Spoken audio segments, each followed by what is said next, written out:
In the unforgiving wilderness of the Dakota Territory, where the summer of 1876 painted the prairie grass golden under an endless sky, there lived a story that would challenge everything the frontier knew about love, belonging, and the invisible lines that divided one people from another.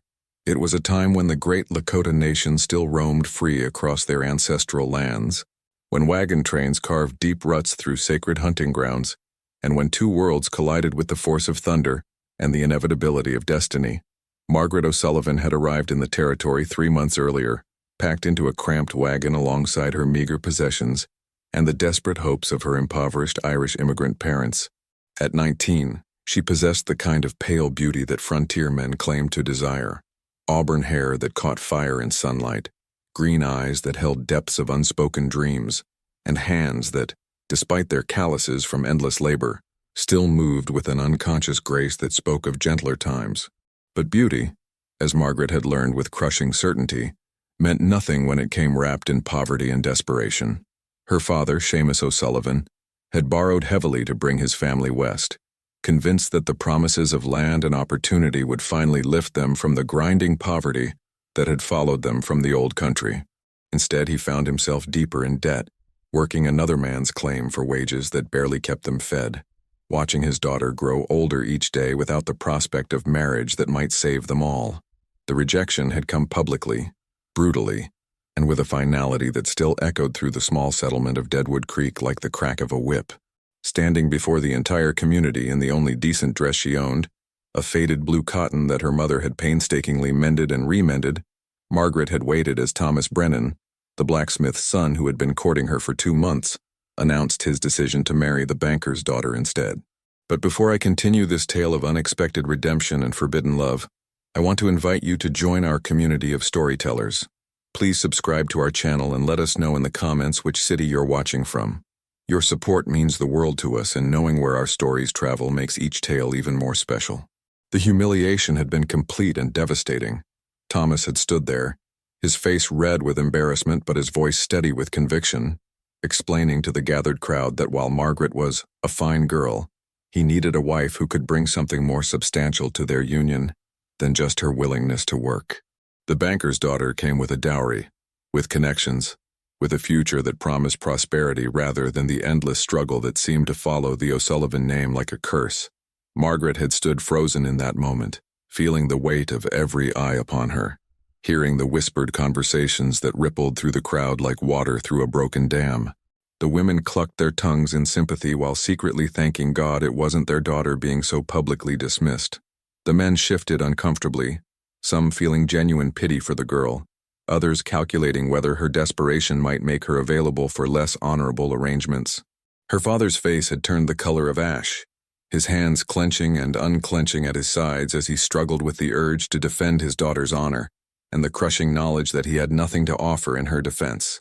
Her mother had simply closed her eyes and whispered what might have been a prayer or might have been a curse. In their family, the two had become increasingly difficult to distinguish. That night, as Margaret lay on her thin mattress in the corner of their one-room cabin, she had stared at the rough-hewn ceiling and wondered if this was how her story would end. As a cautionary tale told around frontier fires, a reminder of what happened to girls who reached too high or dreamed too boldly. She was damaged goods now, marked by public rejection in a community where reputation was often the only currency that mattered. The weeks that followed brought a parade of increasingly desperate suitors, men who saw in Margaret's situation an opportunity to acquire a wife without the usual negotiations and expenses. There was the widower with 6 children who needed a housekeeper more than a wife, the traveling merchant who hinted at arrangements that would take her far from her family, but offered no promises of marriage, and the drunk who owned a failing mine, and seemed to think her desperation made her available for any terms he cared to offer. Each encounter left Margaret feeling smaller, more worthless, more convinced that her fate was to become either a burden to her family or a commodity to be traded for whatever small advantage desperate men might offer. She began to understand why some women simply disappeared into the wilderness, choosing the uncertain mercy of nature over the certain cruelty of a society that measured their worth in dowries and family connections. It was during this darkest period, when even her own family had begun to speak of her as a problem to be solved, rather than a daughter to be cherished, that the Lakota warrior first appeared at the edge of their settlement. Lakota, whose name meant friend to everyone in his native tongue, had been watching the white settlement for weeks, not with the hostile intent that the settlers feared, but with the careful curiosity of a man who understood that the world was changing, and that survival might depend on understanding these strange newcomers. He had seen Margaret during her public humiliation, had witnessed the way she held herself with dignity, even as her world crumbled around her. There was something in her bearing that reminded him of his own sister, who had died the previous winter from the white man's diseases, something in her quiet strength that spoke to him of endurance and resilience that went deeper than the surface desperation that others saw. Lakota was not a young man driven by impulse or romantic notions. At 32, he was a seasoned warrior who had earned his place among the tribal council through wisdom as much as courage. He had been married before, to a Lakota woman who had died in childbirth along with their son, and the loss had left him cautious about matters of the heart. But he was also a man who believed in signs, in the guidance of spirits, and in the possibility that healing could come from the most unexpected sources. The morning he rode into Deadwood Creek leading 2 magnificent horses was one of those crystalline autumn days when the air itself seemed to vibrate with possibility. The horses were not ordinary animals. They were war ponies, trained for battle, their coats gleaming with health and their eyes bright with intelligence.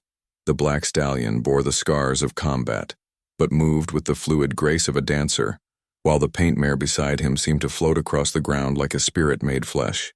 The entire settlement stopped what they were doing to stare as Lakota rode slowly down the main street, his long black hair adorned with eagle feathers that marked his status as a warrior, his chest bearing the ritual scars that told the story of his courage in battle.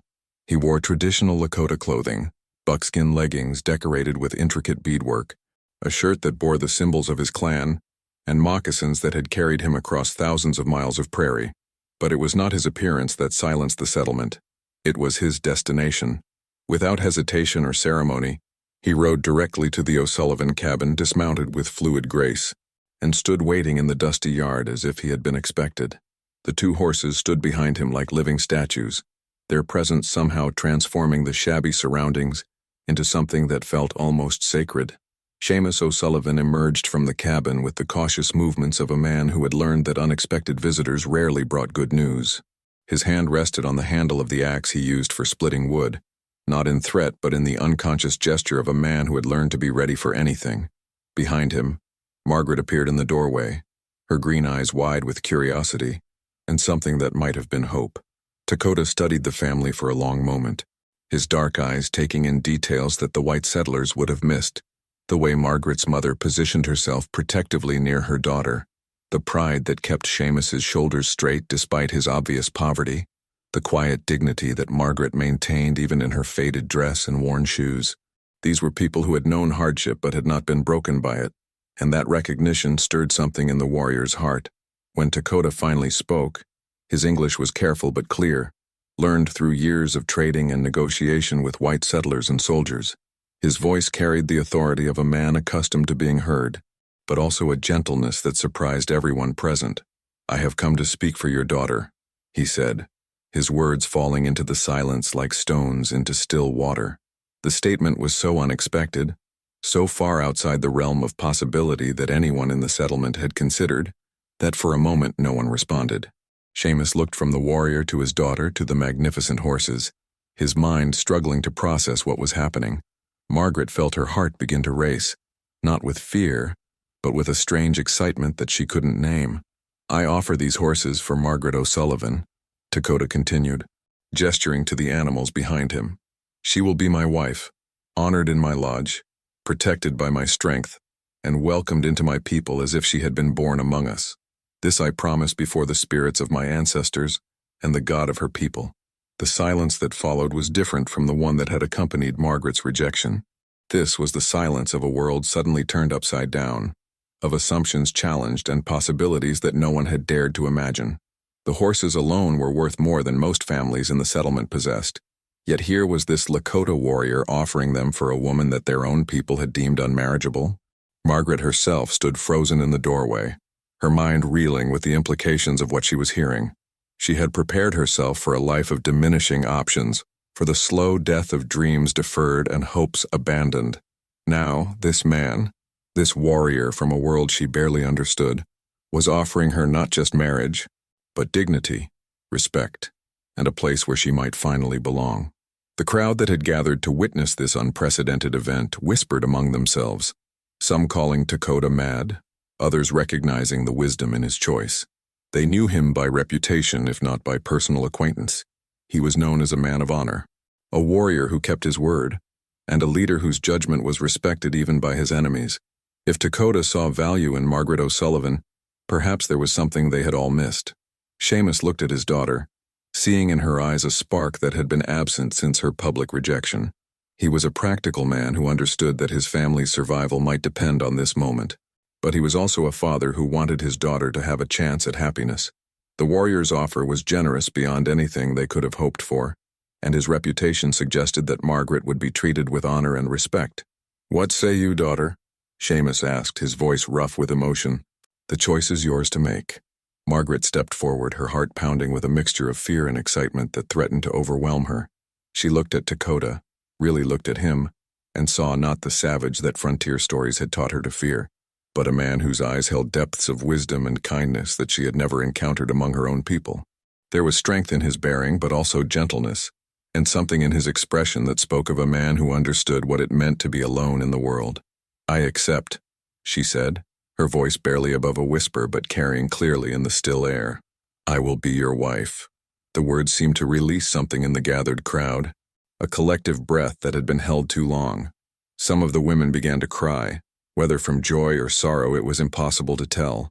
The men shifted uncomfortably, unsure how to process what they had just witnessed.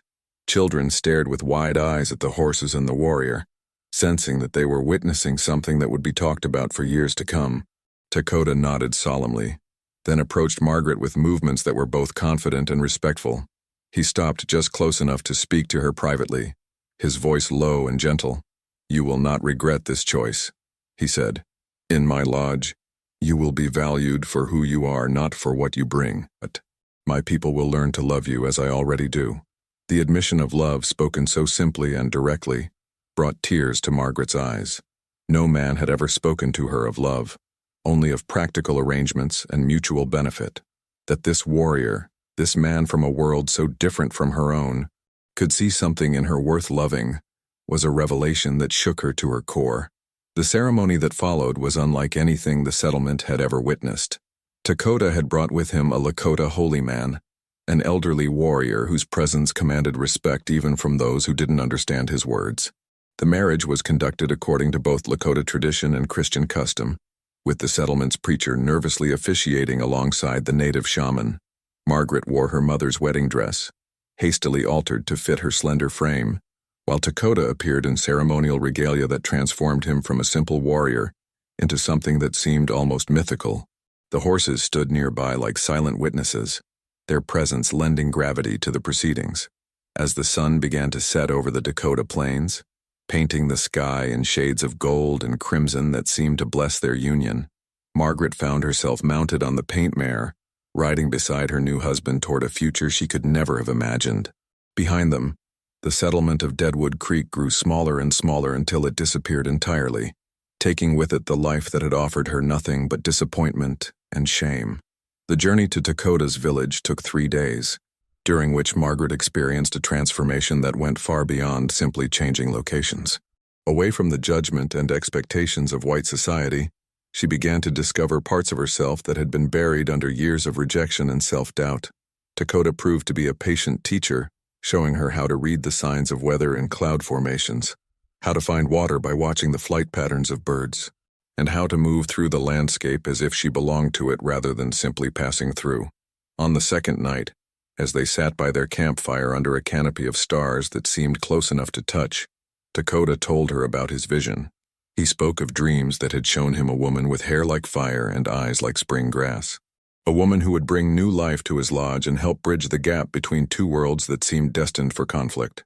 Margaret listened in wonder, her hands folded in her lap, her eyes reflecting the dancing flames. For the first time in her life, she felt the weight of destiny rather than the burden of failure. This man, this warrior who could have chosen any woman from his own people, had seen something in her that others had missed.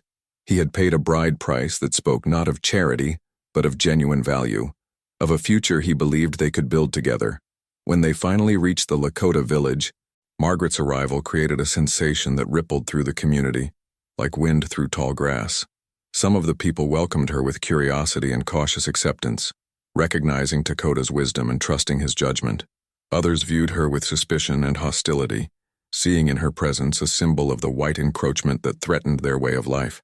But Dakota's mother, a woman named Winona, whose name meant firstborn daughter, proved to be Margaret's unexpected ally. She had lost her own daughter to disease and saw in Margaret an opportunity to fill a void that had ached in her heart for too long.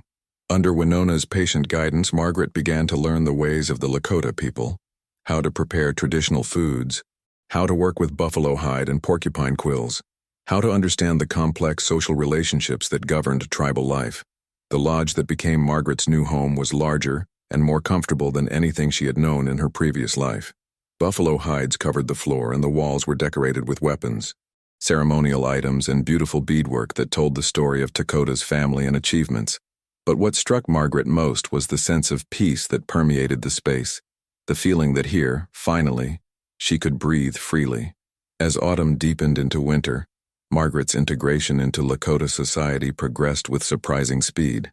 Her natural intelligence and willingness to learn endeared her to many of the women, who began to see past her white skin to the person beneath. She proved to have a gift for languages, picking up Lakota words and phrases with an ease that amazed her teachers. More importantly, she demonstrated the kind of quiet strength and resilience that the Lakota people valued above all else. The first test of her acceptance came during a harsh winter storm that trapped the village for nearly a week. When several children fell ill with fever, Margaret worked alongside the tribal medicine woman, using knowledge of herbs and healing that she had learned from her Irish grandmother. Her gentle care and tireless devotion to the sick children earned her a place in the hearts of their parents and established her reputation as someone who could be trusted in times of crisis.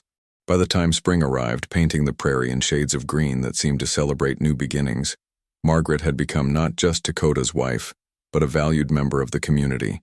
She had learned to ride like a Lakota woman, to work with buffalo hide and beads, to prepare traditional foods, and to participate in the complex social rituals that bound the tribe together. More importantly, she had found in Dakota a partner whose love and respect had allowed her to blossom into the woman she was always meant to be.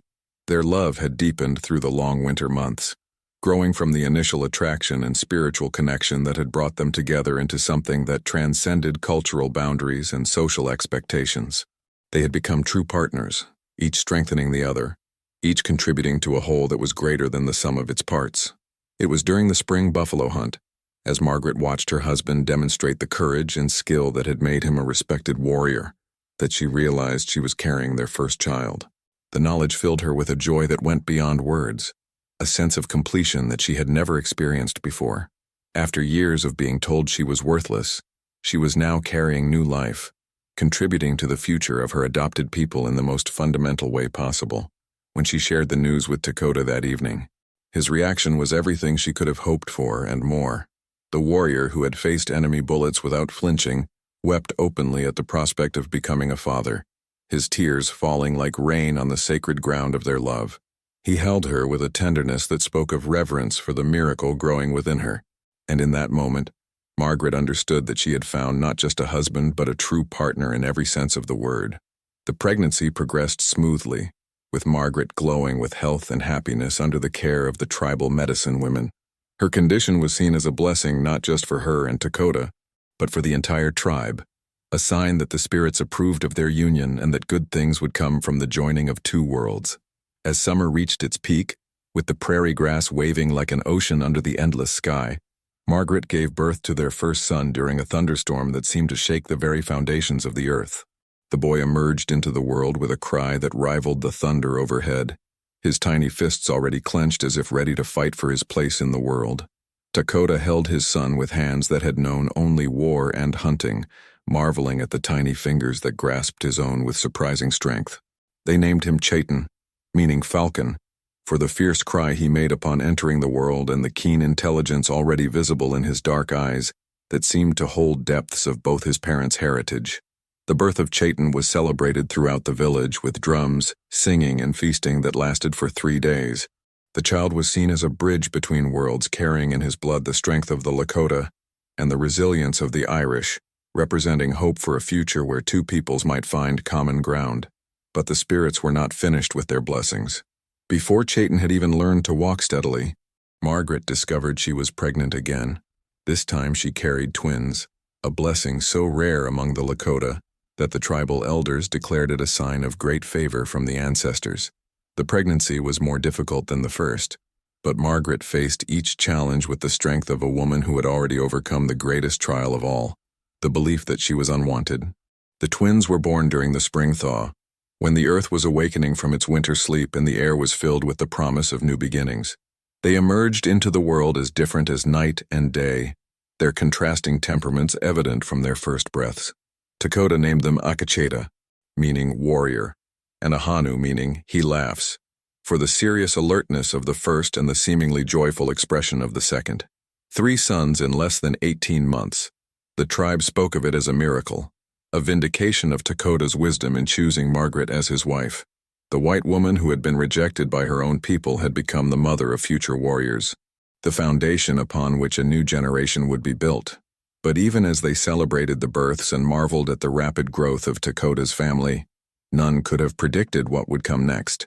Margaret, despite having given birth to twins only months before, found herself pregnant once again. This 4th pregnancy seemed almost impossible, yet there was no denying the signs that her body was once again nurturing new life. The tribal medicine woman examined her with wonder, declaring that she had never seen a woman so blessed by the fertility spirits. Some whispered that it was the result of Lakota's strong medicine, others that Margaret herself possessed a special connection to the life-giving forces of the earth. The white settlers in distant Deadwood Creek, when word reached them, spoke of it as either a miracle or a curse, depending on their feelings about Margaret's choice to leave their world behind. As her belly grew with their 4th child, Margaret reflected on the incredible journey that had brought her to this moment. Less than 3 years ago, she had been a rejected woman, considered worthless by her own family and community. Now she was the mother of 3 healthy sons with another child on the way, the wife of a respected warrior, and a woman whose story was already becoming legend among both the Lakota and the white settlers who had once dismissed her. The 4th son was born during the harvest moon, exactly 2 years after Margaret's marriage to Lakota, as if the spirits themselves were marking the anniversary of their union with this final gift.